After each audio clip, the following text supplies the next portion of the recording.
Before starting this morning's talk,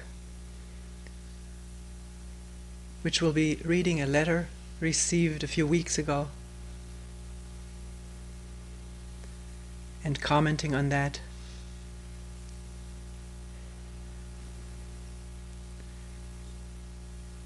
let me sound a warning which was expressed to me also in a letter a while ago by a member.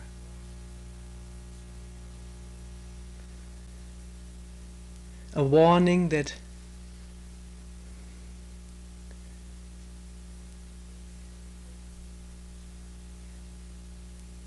listening in openness, without defenses, if this is possible,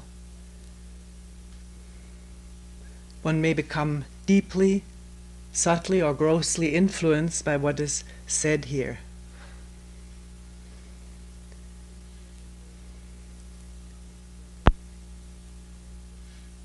Influence, the way I understand it and looking at this, would mean that words that are said are taken over as words or ideas without looking at them, just taken over.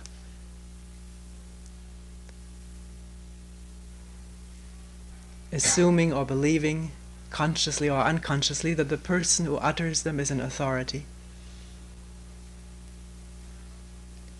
And then repeating these words to oneself or others, or acting according to ideas that one takes over without having tested them.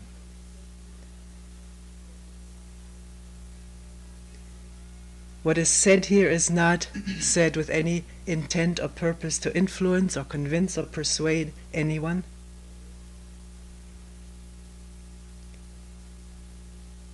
If there is intensity in the voice, it reflects the feeling of concern over what is being said.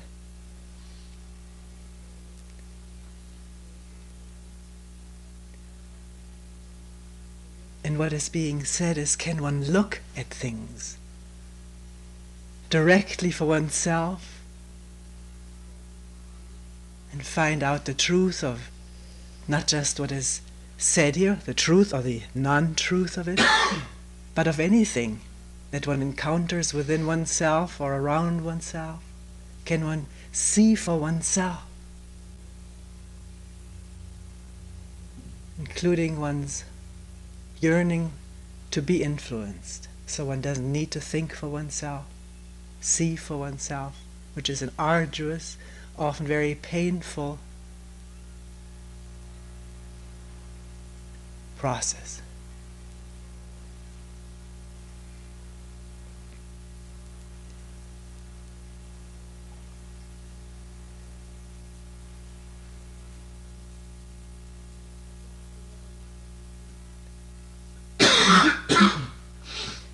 This is the letter which was received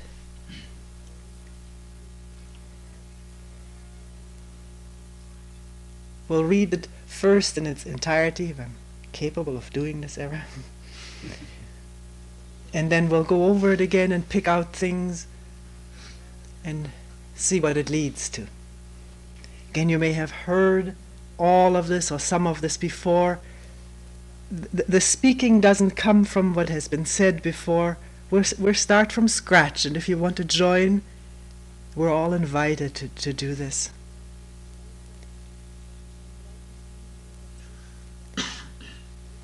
Dear Toni, I'm writing to you because I've recently gotten in touch with a great deal of fear. 10 days ago I participated in a workshop with Joanna Macy called Despair and Empowerment in the Nuclear Age. After that, the television film The Day After was aired in Britain, and I helped organize a community gathering in my neighborhood to share our feelings, which came up about the film. This gathering was small, only about 16 people. All these horrible political and military events suddenly became real for me, as if a curtain went up. I have suddenly seen how terribly dangerous this world is. I have been gripped by an almost paralyzing fear. Work is the only thing that really takes my mind off it. I've been sitting and this helps, but even there I encounter such terrible panic. This summer, after seeing you, I felt it right to drop my koan practice and attend to my breathing instead. Now I find myself rushing back to my koan in desperation. This confuses me. I feel a much stronger need to know who I am, and at the same time it's almost as if I believe if I found that out I wouldn't be so afraid to die. I find myself casting about for escape routes, even thinking this is only happening to force me to be serious about my Zen practice. They can't mean it. I feel frozen and then great pain when I let some of the beauty of life in. I'd like the fear to go away, and I'm afraid to let it go. Afraid I will go back to sleep. Part of what is happening is that I have to some extent realized that I might die sooner than I expected. Really, I know this has a lot to do with my fear of personal death. This is different from the panic I feel when I recall images of bombs going off. It's simply that I don't want to stop living yet. I don't know what I'm asking for here, certainly not for you to tell me everything will be all right. Reincarnation makes no sense to me if there's no earth to come back to. I know somewhere this too is silly. I've been listening to some of your tapes. I would appreciate a letter. With love.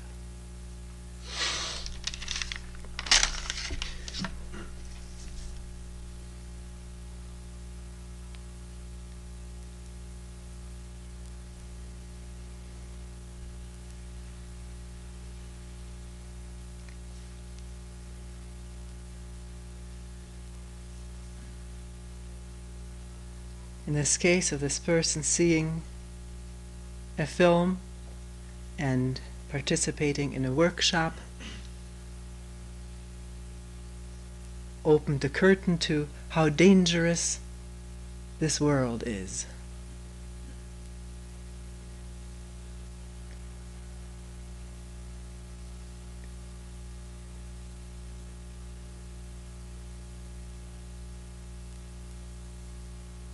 And with that, the fear, which is described alternately as freezing, panic, or paralysis.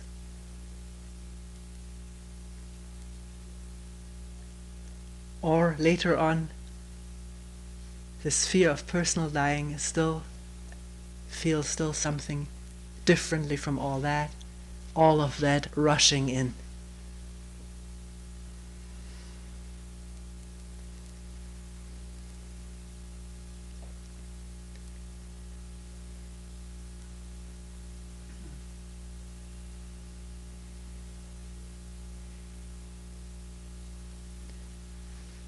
And the observation on the part of this person who's writing the letter of casting about for escapes, work being one. She doesn't exactly label that as escape at that moment. She says it's the only thing that takes off my mind. And yet, like with anything that takes off the mind for a while, thoughts return.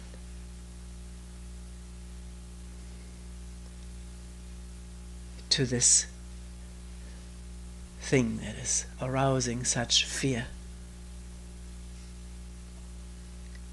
She mentions sitting more, but in sort of one can really see it in a panicky way. And she mentions feelings of panic coming there. grasping at this to bring a solution, to get rid of this fear.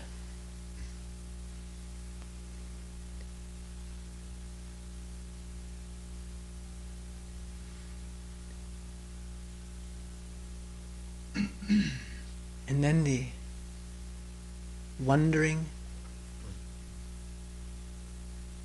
what if this fear went away? Maybe then I'd be asleep again, asleep to the dangers of the world. A real circle of problems.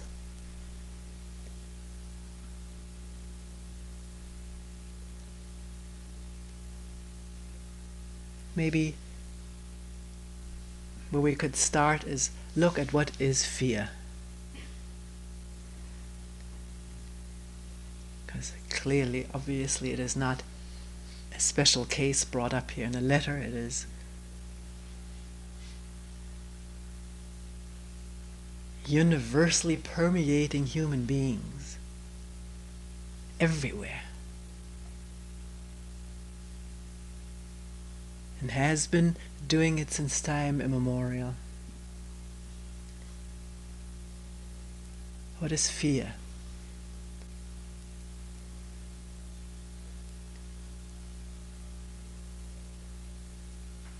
If we stick a little bit with the letter,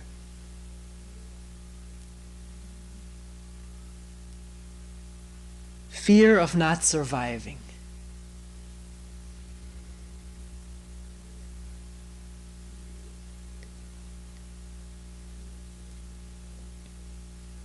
Actually, this fear, and we will question in a minute whether that can legitimately be called fear,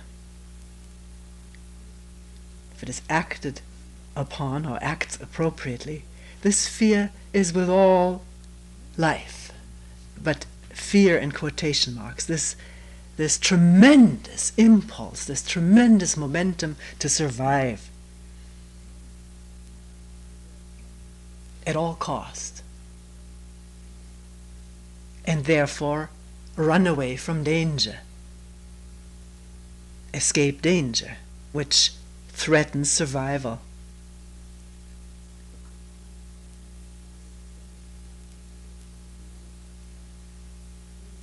Right now we can just imagine it, but if it really happened that a huge tree came toppling over, we saw it, we would run with tremendous speed and force. Maybe if we've just been feeling stiff and aching all over, that would be gone.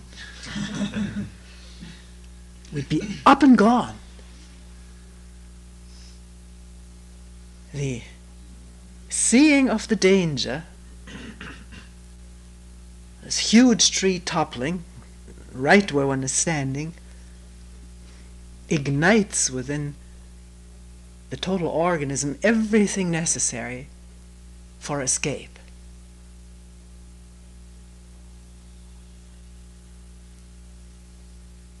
Energy in all different forms, chemical and electrical and mechanical, is being aroused throughout the organism. The organism is this energy, and the seeing and the running are not two separate processes.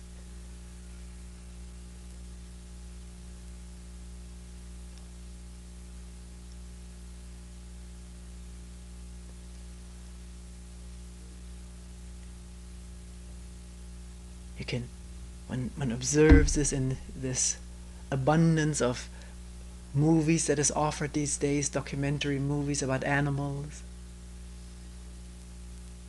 grazing peacefully, but at the moment the cougar or whatever the animal is within dangerous distance, the antelope or rodent takes off. Wasn't afraid when the distance, the animals was there, was probably perceived, the predator, but the distance was not what the computer considered as dangerous. The moment that was stepped over, zingo.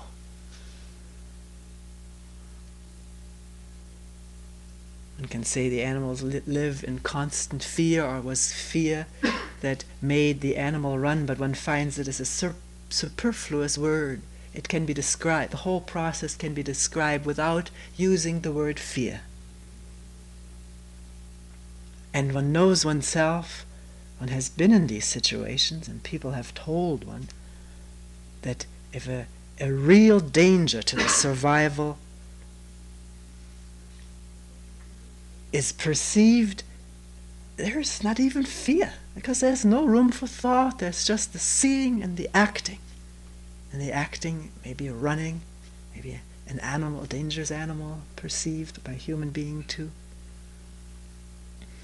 And in the running, all the stuff that the organism has mobilized, has been programmed to mobilize, is used up. It's used effectively, efficiently, and adequately. And if one has not been killed, if one has been killed by the tree, it's finished. It's over. And it's no problem. One thinks about it afterwards, one has survived and thinks what could have happened to one, then it may become a terrific problem. One may never want to be under a tree again, or all kinds of associations have been built up, may or may not have been.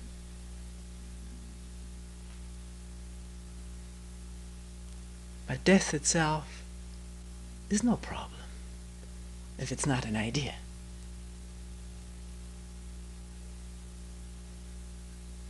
But here, taking the case that the escape was successful, all the stuff, I'm not a physiologist, but when one feels the stuff, one knows that without labels, the labels come afterwards, but the state is well known.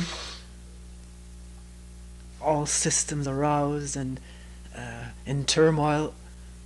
Not really turmoil. Not when one can really see and run, then one doesn't even consider it as turmoil. It's the right thing and it is taken care of. But we are not, most of the time, in immediate, direct, honest-to-goodness danger of survival. I mean now immediate, instant, at this moment, real. We think about it.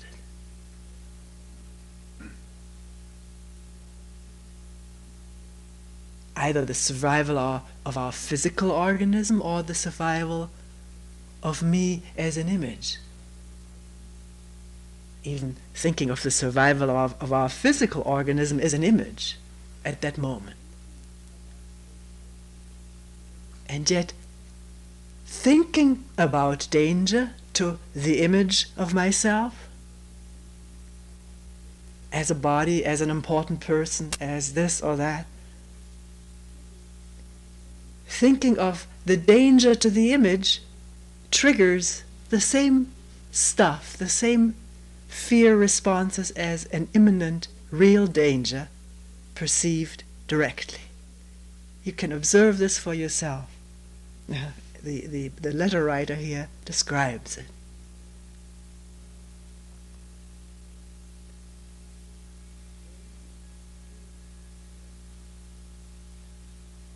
The brain, as the computer, does not differentiate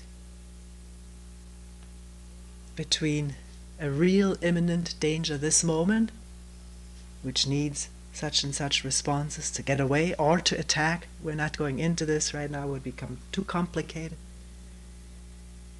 It pours out the same responses to a thought about danger, to physical or psychological survival. And what do we do with it, with what has been aroused throughout the organism as we are thinking about the danger?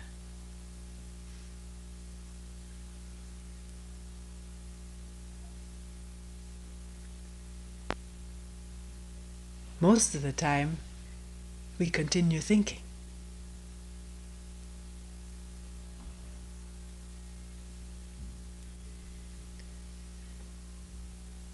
We may get up and start furiously cleaning the house. there's something that's impelling to some motion or movement, or throw oneself into work, maybe to absorb some of this aroused energy that wants to get away. But most of the time we can't even do that. We continue thinking, triggering more of the same, and then feeling overwhelmed by physical discomfort, overwhelmed or uncomfortable, acutely pained.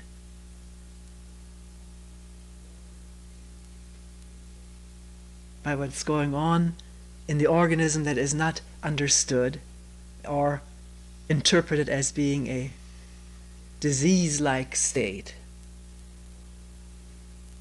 about which one begins to worry in thought.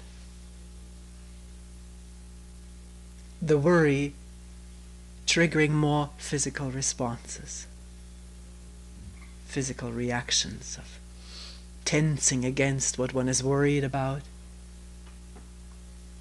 So there's a real accumulating of physical tension and discomfort. Always, not always, but resulting most of the time in more thought about it.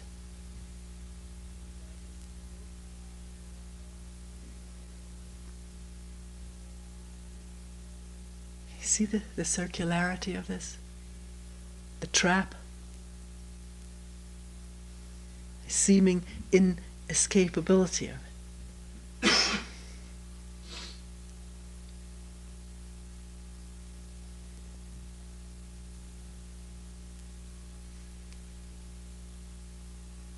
And then, as she describes, thrashing about, casting about for escapes, which can take various forms. I don't need to list them all. We know our escapes, or do we? It can reveal itself clearly if we watch, if we're honest. If we notice our expectations that we have from an activity to get us away from fear, to get our mind off of it. But the whole process that is involved is not understood, is not glimpsed in its totality.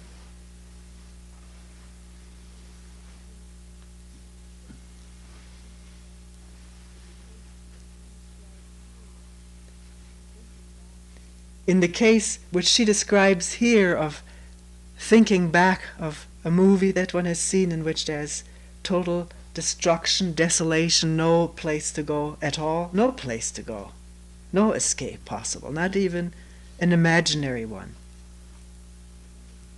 then it's quite understandable, feelable that panic or paralysis is the result. All this energy and no place to go with it.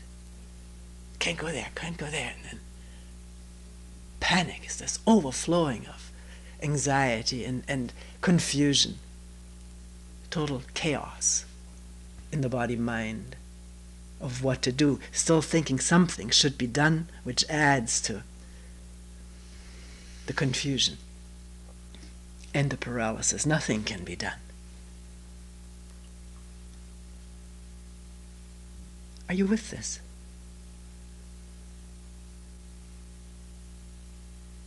Looking at it yourself, not listening to a story being told.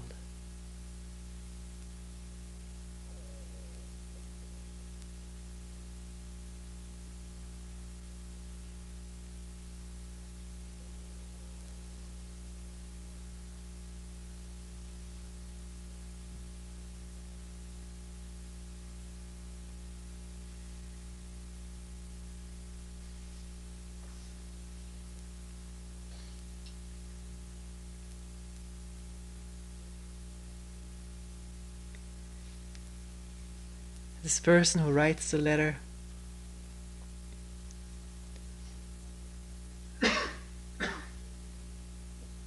feeling compelled, as she says, to go from observing breathing to questioning who am I, because of a feeling that maybe one may not be afraid to die if one finds out who one is. This may just be an idea. One has heard that if you have transcended in your Zen practice birth and death, there is no more fear, and this can be a comforting idea, a belief for a while, but in this case it is not holding up.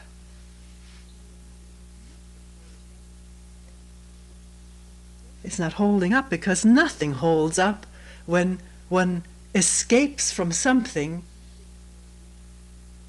that is there. Fear of surviving. Not just as a physical organism, but as me. The story of my life, which is a series of memory images, like thumbing through a photograph album or seeing old movies of oneself. Usually in a case like this, memories of wonderful times one has had, very selective memories obviously, because the wonderful times one have are relatively very short, packed in times of not so wonderful times at all.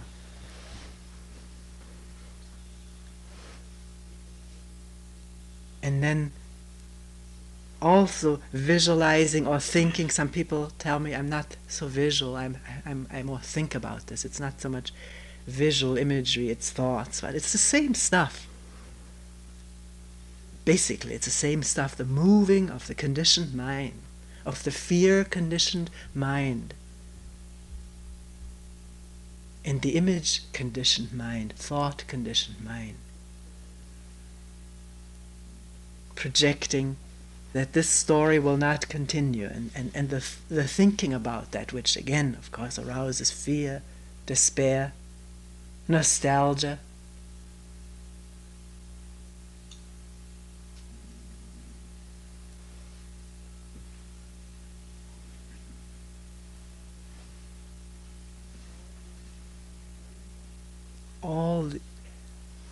All this mind activity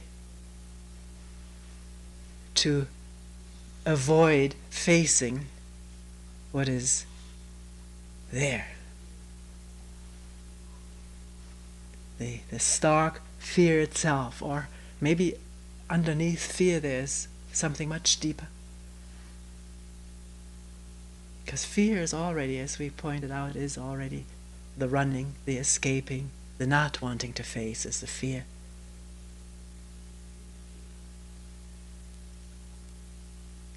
What is it really that I'm afraid of if I don't think it out endlessly, but face it directly? Is it possible? Face not being anybody, not being there, not being in any kind of, hooked into any kind of system of security. Whichever, if I observe very carefully during the day, as I've observed it during my life, in other people's lives, in the lives of this country, this whole world is non-existent. There is no system of security. The way we conceive of it and try to construct it always breaks down at one point or another. Inevitably, one can see why if one really looks.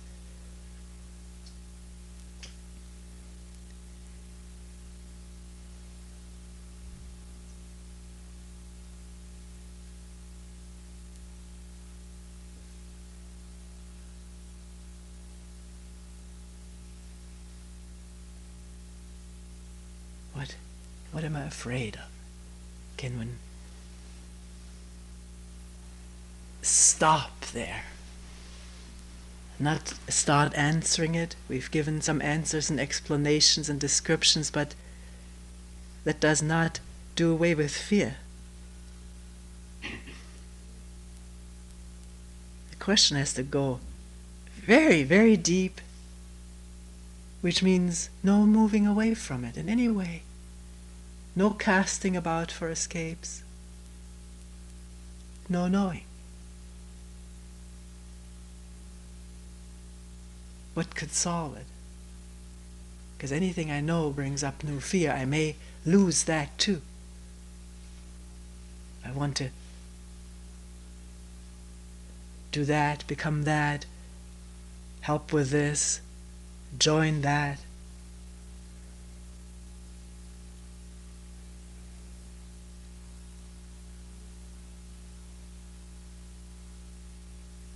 Is the fear gone in that?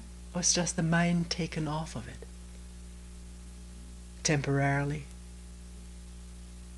What does it mean to face this thing and not to escape? Which is the meaning of facing, is not escaping. It can be through a question who, or what is it, or it need have no question verbalized.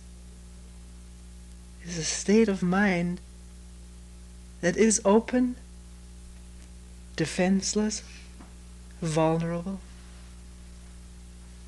and does not know.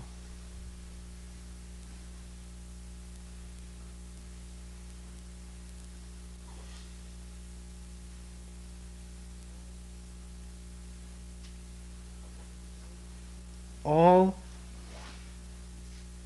that one knows could help or might help snapped, as it were, like a power line when it's too heavily loaded with ice, snaps. And then there's no power. It's disconnected. It could be this, the essence of this questioning, disconnected from all that one knows, that one could do or mustn't do. One doesn't know.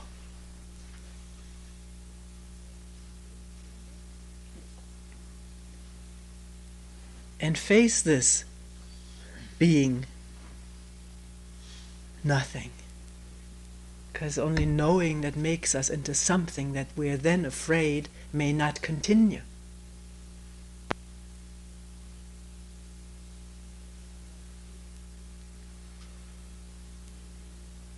She writes here a very moving sentence: great pain when I let some of the beauty of life in. Does one understand that with her? Does one feel that with her? One has been in such states, hasn't one?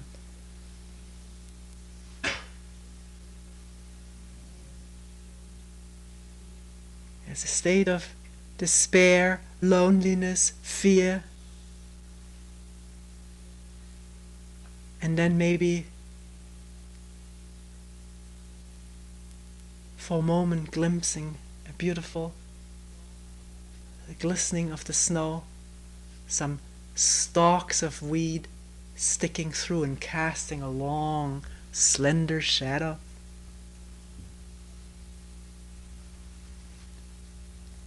Why is there pain when this is seen?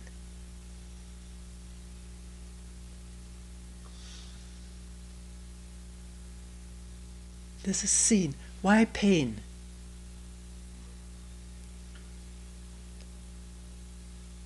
Isn't it, if you put yourself into this whole condition that has been exposed here? Is there a thought coming up, I won't see that if this bomb goes off? Or if I'm dead, regardless how, bomb or some other way, I'm not here anymore, I won't see that. And the pain.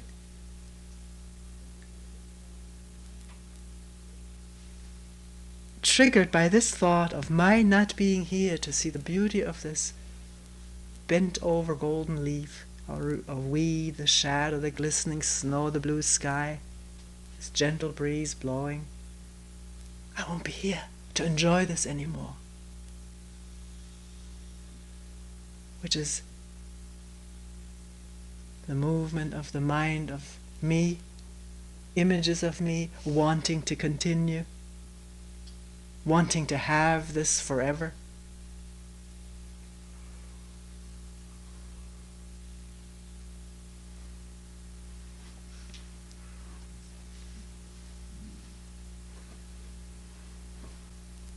There's such glimpsing of a beautiful thing. Why does any thought need to come in? Why does one immediately have to bring this in connection with my life? One does. Can this be seen? This is again a cause of immediate fear or despair, pain, nostalgia. And then what is the quality of seeing that? I shouldn't see it that way? It's again the movement of the mind, of the conditioned mind. I want to get rid of these states, so I want a better state. Wanting, through thoughts and images, of what better states are, comparing it with this one. Constantly, this mind and motion and activity about itself.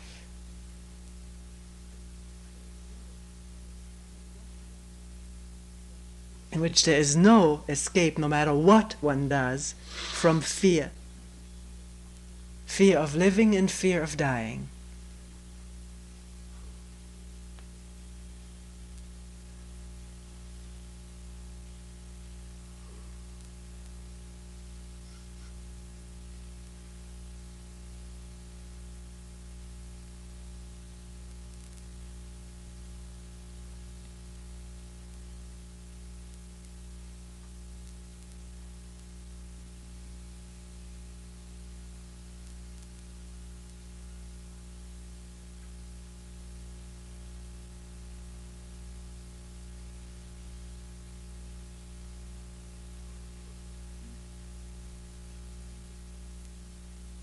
Does one see that the mind itself cannot solve its own problems of fear, of loneliness, of wanting?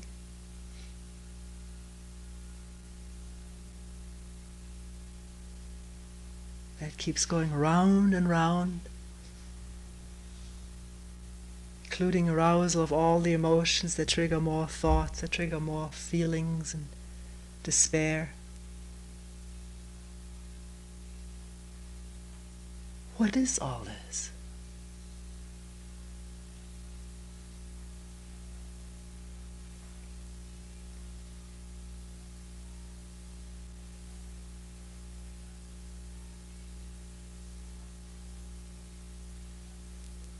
If one, now having looked at it, having explained it, described it, labeled it,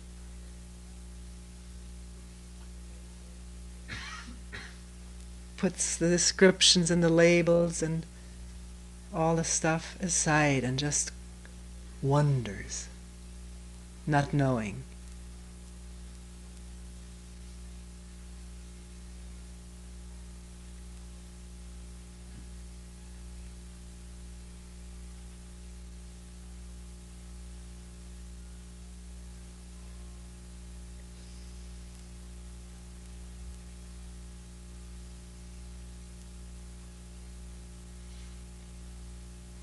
One may not understand what's going on in oneself. Intellectually may not make sense, it may be the confusion, it may be perplexing, but can one stay with the perplexity?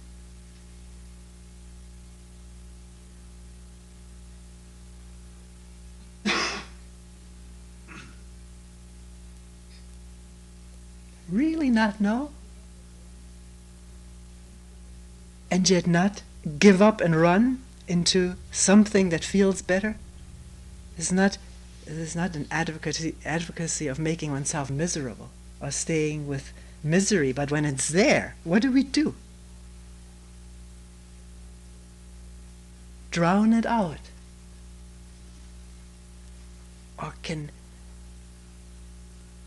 can the touch of it be there so that it itself becomes the fuel for the questioning, the fuel for the not knowing? And in that fueling and burning, there is no separation. No me trying to do something, find a solution, find an answer, find no answer. Nothing, just not knowing. With all the energies gathered intensely in that, in the non-escaping and non-expecting of any results.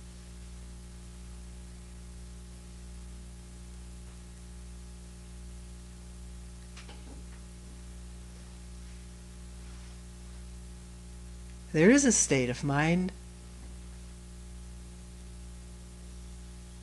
which really cannot be described, but it can be labeled, if one wishes to label it, the unconditioned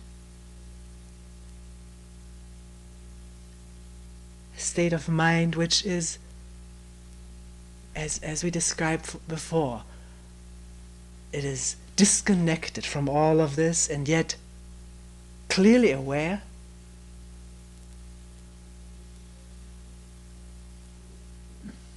And in this awareness, fear, escape,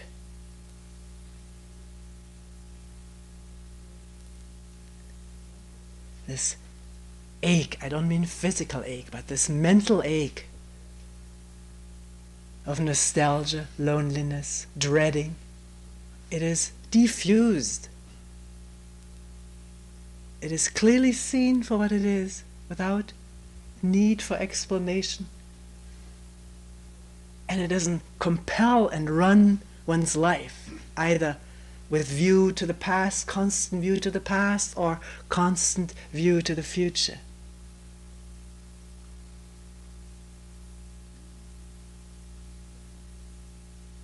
It is being here, as one is, with whatever arises in the conditioned mind, and plumbing it. Not I must or I should, or if I do then I will be rid of it. That's the conditioned mind. It is not knowing.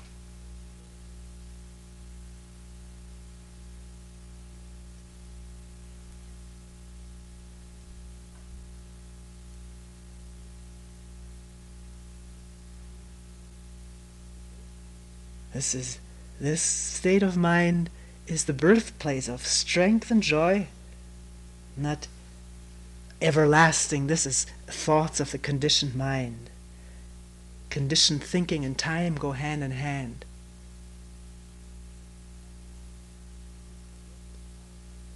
When there's not this total grip, powerful grip of the conditioned, time is seen for what it is, a construction of thought.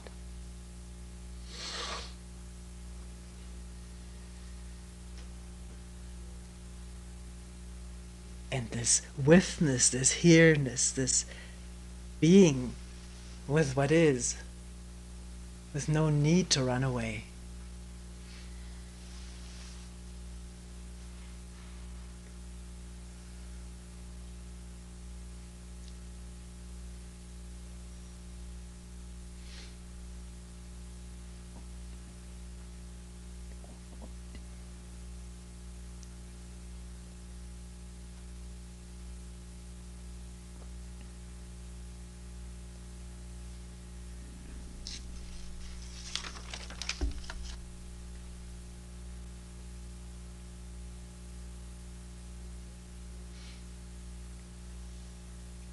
This being a very cold winter, last night the thought of a book of poems by a poet in English called Cold Mountain came up. I picked out a few poems from this collection. It is called Cold Mountain, was the name of the place where this Chinese poet lived. I don't know when it was, 10th century, 9th century. Together with another one, they were companions in poetry. Because the cold mountain, it is not just a nature description, although that is there in its fullness and realness, but cold mountain evokes this state that has just been talked about.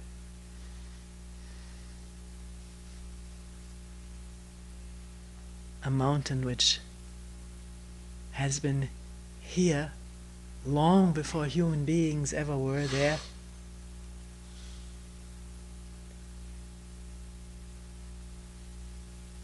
The species have changed, many species have been extinguished, new species come, but the mountain is still there, although mountain too doesn't last forever.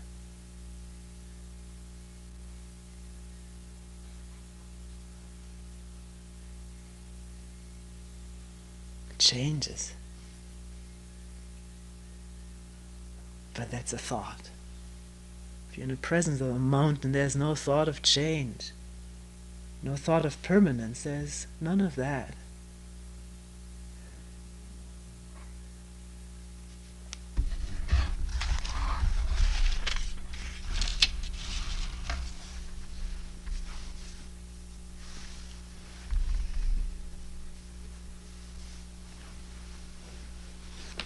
This first one is, well, I'll read it. The peach blossoms would like to stay through the summer, but winds and moons hurry them on and will not wait. Though you look for the men of the Han dynasty, not a one will you find alive. Morning after morning, flowers fade and fall. Year after year, men pass away. Here, where the dust whirls up today, in times gone by was a sprawling sea.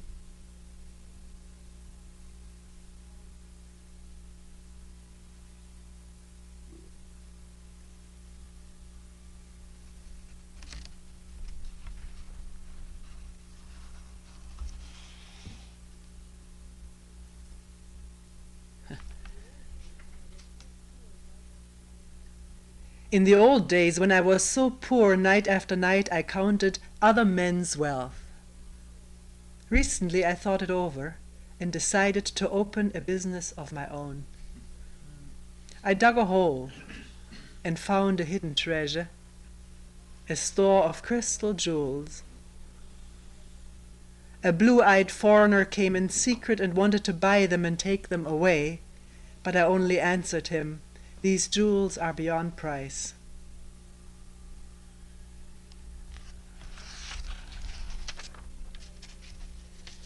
Among 1,000 clouds and 10,000 streams, here lives an idle man, in the daytime wandering over green mountains, at night coming home to sleep by the cliff.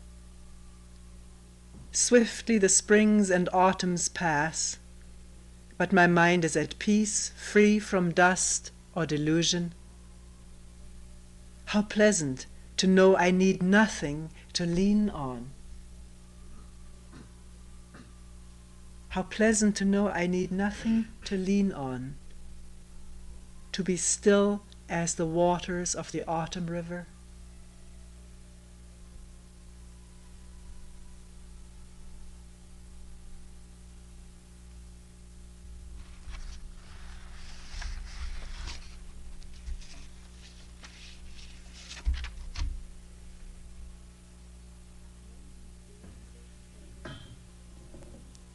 Men these days search for a way through the clouds, but the cloud way is dark and without sign.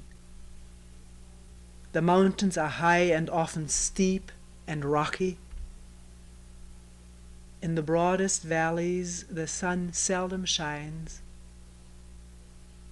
Green crests before you and behind, white clouds to east and west. Do you want to know where the cloudway lies? There it is, in the midst of the void.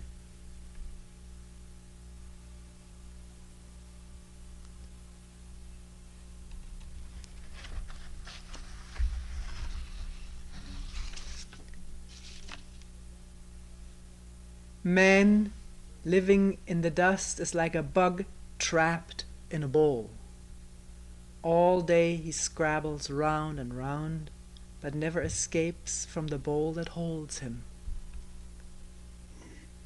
The immortals are beyond his reach, his cravings have no end, while months and years flow by like a river, until in an instant he has grown old.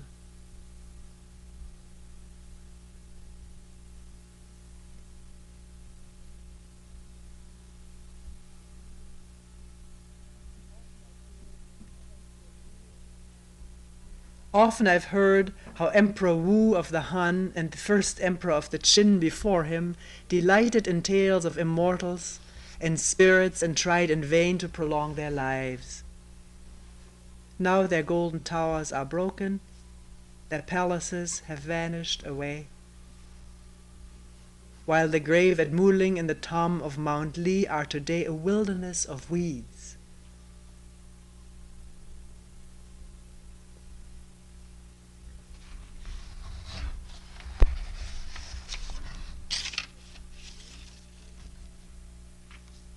People ask the way to Cold Mountain. Cold Mountain? There's no road that goes through. Even in summer the ice doesn't melt. Though the sun comes out, the fog is blinding. How can you hope to get there by aping me? Your heart and mine are not alike. If your heart were the same as mine, then you could journey to the very center.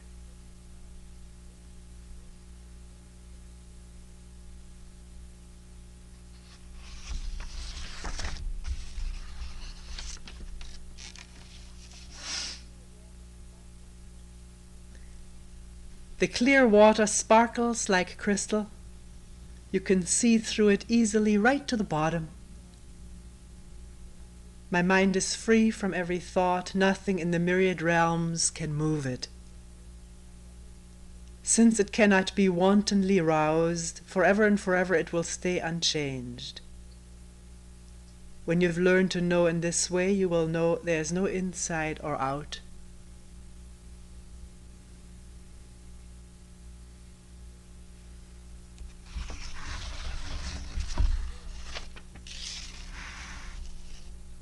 Today I sat before the cliff, sat a long time till mists had cleared. A single thread, the clear stream runs cold. 1,000 yards the green peaks lift their heads, white clouds.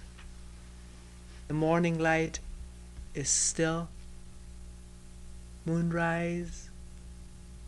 The lamp of night drifts upward. Body free from dust and stain, what cares could trouble my mind?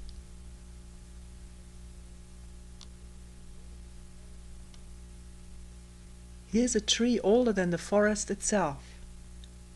The years of its life defy reckoning. Its roots have seen the upheavals of hill and valley. Its leaves have known the changes of wind and frost. The world laughs at its shoddy exterior and cares nothing for the fine grain of the wood inside. Stripped free of flesh and hide, all that remains is the core of truth.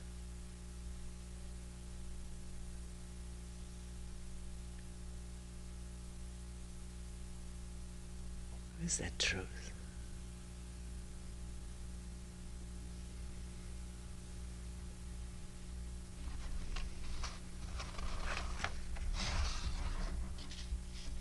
All my life I've been lazy, hating anything solemn, finding light matters more congenial.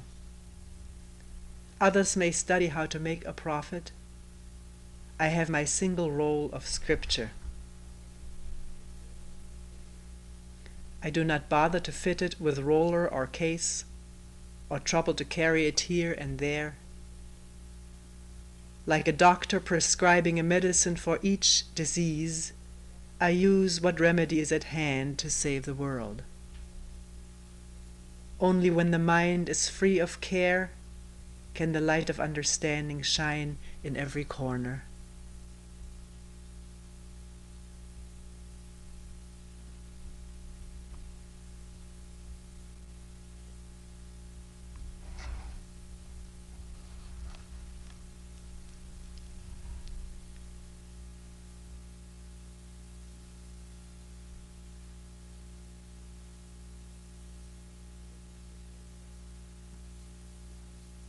We will end here for today.